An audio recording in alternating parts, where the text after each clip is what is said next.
Bluey be kept out? Was this meant to be like this? Yeah, this is how it's written. Will Bluey be kept out of the water for a one-hole restoration, or will you launch her once the hull is sorted? Is that sorted? Yeah. And it's asked by Zim Dark Scythe? Zim Dark Scythe. Zim Dark Scythe. All right.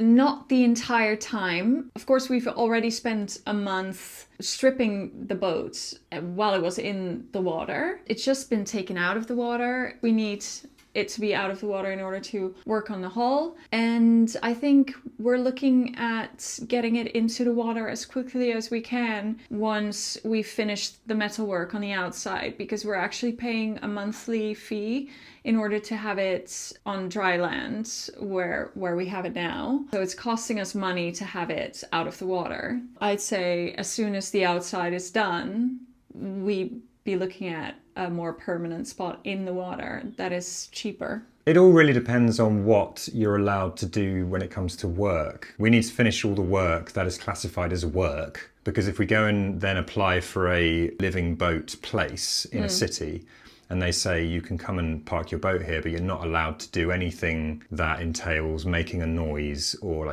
so there's sanding. Yeah, basically we have to finish all the work that is classified as, I guess, unsociable before we put it back in the water. Yeah. Yeah, as Mariah said, the quicker the better, because we're paying rent. Once it's in dry dock, we're paying about 350 euros a month. Yeah. So, 4,000 euros a year or so. Yeah, we don't have unlimited budget, so we need to think about whistling through the project and getting it back in the water so that we don't go broke.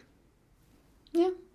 Anyway, thank you, Zim Dark Scythe. And if you would like to look as cool as Mariah, she's actually sporting a Bluey T-shirt. Why don't you give her a quick twirl? Project Bluey T-Shirt. And these are available on the website in the link in the bio. So if you'd like to support our project and help us not go broke, then you can buy one of these bad boys and make us very happy.